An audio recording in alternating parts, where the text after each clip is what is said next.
दोस्तों, हमारे solar system में 8 ग्रह हैं। इसके बारे में सबको पता है, पर आज की वीडियो में हम बताने वाले कुछ ऐसे ग्रहों के बारे में जिसे पहले जमाने के लोग मानते थे कि वो हमारे सोलर सिस्टम का हिस्सा है, यानी कि some hypothetical planets of our solar system. Counter earth. दोस्तों, काउंटर अर्थ का मतलब होता है कि हमारी पृथ्वी की तरह ही दूसरी पृथ्वी का हमारे सौर मंडल में होना, जो पृथ्वी के ही ऑर्बिट में सूरज की दूसरी तरफ चक्कर लगा रही है। जाने कि हमारी पृथ्वी की तरह ही वह उसी सूरज का चक्कर काटती है और उसी रास्ते पर चलती है जिस रास्ते पर हमारी पृथ्वी चलती है। इजी वे में अगर मैं आपको समझाऊं कि अगर आप किसी आईने के सामने खुद को रख रहे हो और आईने में अपने आप को देख रहे हो और बीच में एक टॉर्च को रख दिया जाए, तो उस टॉर्च को आप हमारे सौर मंडल का सूरज मान लीजिए और खुद को पृथ्वी जो सूरज का चक्कर लगा रही है। और अगर आप लेफ्ट की तरफ जाते हो तो वह पृथ्वी सूरज के अपोजिट साइड में चक्कर लगाएगी। पर दोस्तों, ये एक हाइपोथेटिकल थ्योरी है जिसे ग्रीक के फिलोसोफर फिलोलियुस ने दुनिया के सामने लगाया था, जिसमें उन्होंने कहा था कि ब्रह्मांड की सभी चीजें एक सेंटर फायर के चक्कर लगा रही है और ना दिखने वाली पृथ्वी भी इसी का चक्कर लगा रही है। तब शायद लोगों ने इस बात पर यकीन भी कर लिया होगा। पर अब की स्थिति अलग है।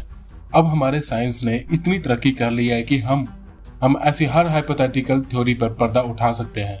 वल्कन। दोस्तों, हम सबको पता ही है कि हमारे सोलर सिस्टम का सबसे पहला प्लेनेट है मर्क्यूरी, पर 19वीं सेंचुरी में यह माना जाता था कि मर्क्यूरी से पहले भी एक ग्रह मौजूद है। फ्रेंच मैथमेटिशियन अर्बन ले बेरियर ने अपने एक ऑब्जर्वेशन में यह पाया कि मर्क्यूरी सूरज का हमेशा एक चक्कर काटने के बाद अपनी ऑर्बिट को थोड़ा सा बदल लेती है, और इस ऑब्जर्वेशन से वो इस कंक्लूजन में पहुंचे कि हो ना हो मर्क्यूरी के बाद भी एक प्लेनेट मौजूद है जिसके ग्रेविटेशन के कारण मर्क्यूरी अपने ऑर्बिट की दिशा बदल रहा है। लोगों ने वल्कन की मौजूदगी को तब माना जब एस्ट्रोनॉमर एडवर्ड ने यह कहा कि उन्हें भी उनके टेलीस्कोप के द्वारा सूरज के पास एक बिंदु घूमती हुई दिखाई दी है। उसके बाद सब लोगों ने वल्कन को सोलर सिस्टम का सबसे पहला ग्रह माना। पर वल्कन की मौजूदगी तब खारिज हुई जब 1915 में आइंस्टाइन ने उनकी थियोरी ऑफ जनरल रिलेटिविटी दी, जहां पर उन्होंने कहा है कि कोई भी ऑब्जेक्ट सूरज के इतने पास नहीं हो सकता है, क्योंकि सूरज के इतने पास होने से सूरज की हीट या फिर सूरज की ग्रेविटेशन उसे उधर ही खत्म कर देगी। ऐसा हो भी सकता है कि किसी जमाने में वल्कन मौजूद था, पर वो सूरज की ग्रेविटेशन के कारण सूरज के अंदर चला गया हो और पूरी तरीके से खत्म हो चुका हो। पर फिर भी वल्कन को आज एक हाइपोथेटिकल प्लैनेट ही माना जाता है।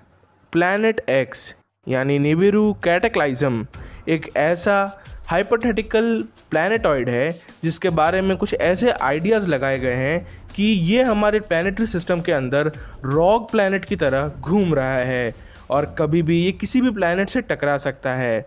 ऐसा कई बार न्यूज़ में भी आ चुका है कि प्लैनेट एक्स नाम का कोई प्लैनेट हमारे धरती से नियर मिस या फिर कोलाइजन कर सकता है। दोस्तों, ऐसा आइडिया पहली बार 1995 में नैन्सी लेदर ने रखा था। इनके हिसाब से ये बस लोगों को वार्न करना चाहती हैं कि ऐसा कोई भी रॉक प्लैनेट या फिर प्लैनेटॉइड हो सकता है जो हमारे सोलर सिस्टम के अंदर हो और वो कभी भी आके हमारी धरती से टकरा सकता है और इससे ये भी हो सकता है कि मानव सभ्यता का अंत हो जाए। 23 सितंबर 2017 ये एक ऐसा डेट है जिस दिन प्लैनेट एक्स या फिर किसी एक प्लैनेटॉइड को धरती से टकराए जाने की न्यूज़ फैली थी और इस न्यूज़ को कई सारे मीडिया कवरेज ने कवर किया था। दोस्तों, हालांकि इस बात का कोई साइंटिफिक एविडेंस नहीं है कि कोई प्लैनेट ऐसा सचमुच हो सकता है। ये बस एक आइडिया है कि अगर सच में कोई ऐसा प्लैनेट हमारी सोलर सिस्टम के अंदर हो और वो धरती से टकरा जाए तो उससे क्या होगा। तियामत प्लैनेट। सुमेरियन सभ्यता के लोगों का मानना था कि मार्स और जुपिटर के बीच में एक ग्रह मौजूद था जिसका नाम तियामत था। डार्क मैटर नाम की एक किताब में टॉम वैन फ्लैंडर नाम के एस्ट्रोनॉमर ने बताया कि ये ग्रह था तो पर 650 लाख साल पहले ये किसी वजह से नष्ट हो गया था। माना जाता है कि आज मार्स के बाद जो एस्ट्रॉयड बेल्ट है, यानी पत्थरों का बहुत बड़ा समूह है, ये उसी ग्रह के नष्ट होने के बाद ही बना है। ये भी माना जाता है कि जब ये ग्रह नष्ट हुआ था तो इसके 2 बड़े बड़े टुकड़े सूरज की तरफ उछल गए। इनमें से एक टुकड़ा हमारी धरती और दूसरा चांद बन गया। चांद पे की गई रिसर्च से ये साबित हो चुका है कि चांद और धरती दोनों एक ही पदार्थ से बने हैं, यानी ये संभव हो सकता है कि तियामत नाम का ग्रह ही हमारी धरती को बनाने के लिए जिम्मेदार रहा होगा। तो दोस्तों, ये थी हमारी तरफ से एक स्पेशल कोलैबोरेशन वीडियो। आशा करते हैं कि आपको आज की जानकारी पसंद आई होगी। इस वीडियो को अंत तक देखने के लिए आपका बहुत बहुत शुक्रिया। मैं अनसीन इजाजत लेता हूँ, आपसे मिलता हूँ एक नए वीडियो के साथ।